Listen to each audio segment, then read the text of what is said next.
Well, Sunday, after we had lunch with the train guys, we decided to go for a little Sunday drive, as is our tradition, and go little walkies up Little Cottonwood Canyon. So what's the difference between Little Cottonwood and Big Cottonwood? Well, it's the size of the trees, I think. I don't know. Because this is a much broader canyon than the other one, but it's a much shorter canyon. So I'm really not sure what they're referring to there, except they're both beautiful, beautiful canyons. This one was carved by glaciers. Wow. And it's all just this beautiful white granite. Look at that. And also the source of the city's drinking water for a large part of the city, at least. And the reason we've decided to come walkies here is because there's a railroad grade to go walking on. Oh, how fun. An old 3-foot gauge railroad came up this canyon. The tracks were torn up in 1943, and now it's just a hiking trail. The railroad had been built to haul granite downtown to use for the construction of the Salt Lake Temple, but also to serve the mines here in the canyons. The earliest railroad, built in 1872, used rod engines in the lower canyon and mules in the upper canyon as the grades were just too steep. Eventually, the whole line was converted to Sheas, and the entire line could be serviced by steam locomotives. This is right in the area where we went walking grade. This is where some of the mines brought the ore down on wagons to load into the train cars. It's easy to figure out where it was by looking at the mountains. Now this is really cool. This is Albert Despain and what he called his jitney. He built this thing out of a General Motors truck.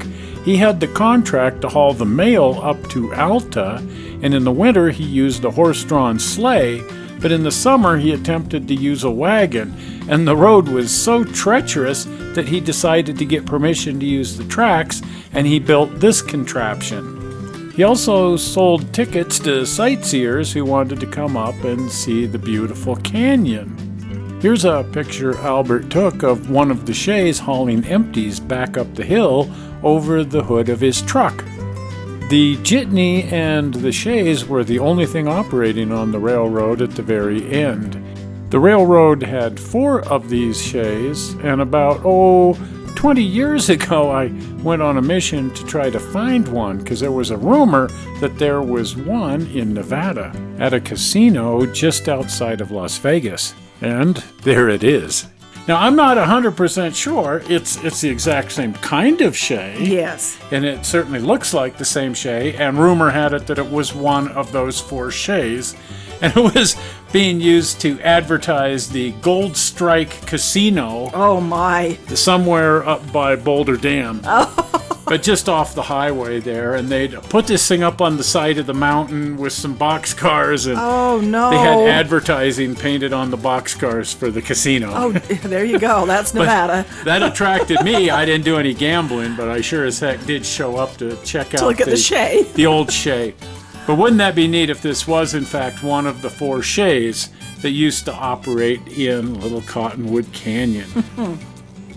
Our friend Dan Markoff, who has the Eureka Palisade number 4 out in his backyard, he tells me he knows where this thing is. And wouldn't that be fun to go find it? Somebody owns it, and it still exists somewhere. Wasn't turned into tin cans.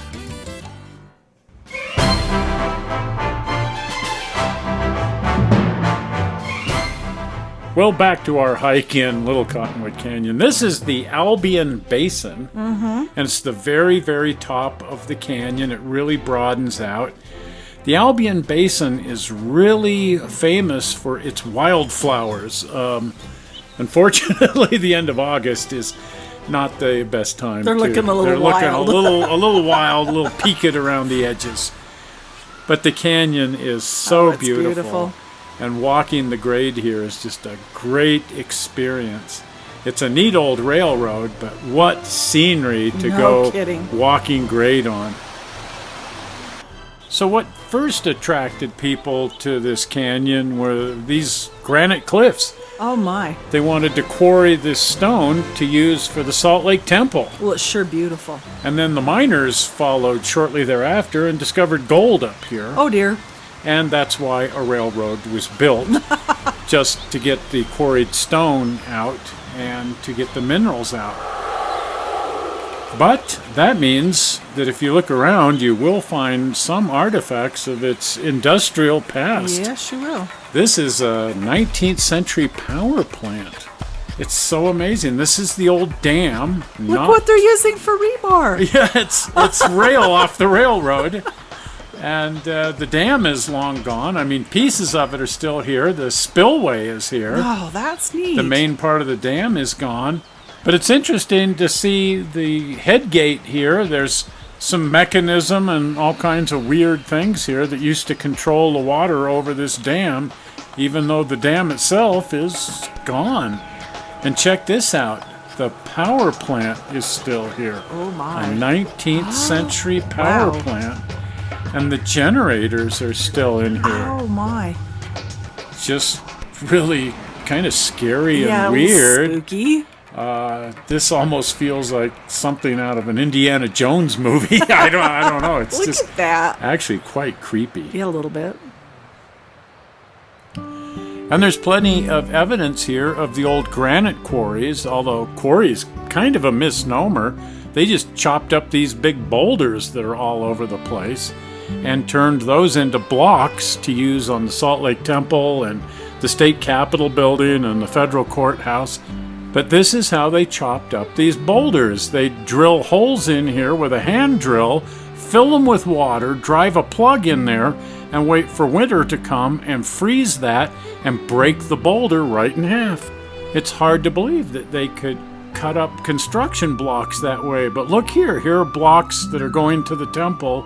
And if you look closely, you can see the holes that they drilled and then filled with water and let nature take its course. And then those were transported by rail downtown and turned into the Salt Lake Temple. A lot of the inferior stone or leftover bits and pieces were used in other construction. This was, I think, somebody's house there in the canyon, but what a great bunch of ruins this is. And this cool building, this was the paper mill, the granite mill. It's one canyon over in Big Cottonwood Canyon. But it's constructed out of the same leftover stone. We used to put on a haunted house in here, and it was the March of Dimes haunted house, and it was sort of legendary. We also shot a feature film in here, but boy, that's another story for another day. Well, let's get back to walking grade. That's what we came here to do. Got my hiking shoes on. Yep, and so off we went up the grade. It was quite a nice little hike in this beautiful canyon. It's a little hot, but It was a little hot, and it's a steep grade. Yeah. So that was a little bit taxing, but oh my heck, what a beautiful old railroad to hike. We didn't find any railroad artifacts, which is unfortunate. It's always fun to find spikes and stuff. But there was some oddball material laying around. This looked like a chunk of pipe or something. It looked actually quite dangerous, sticking up right out of the middle of the trail. And this odd thing also looks like some bit of pipe. But generally speaking, there was really nothing on the trail except a nice dirt trail for people to hike on and ride their bikes on.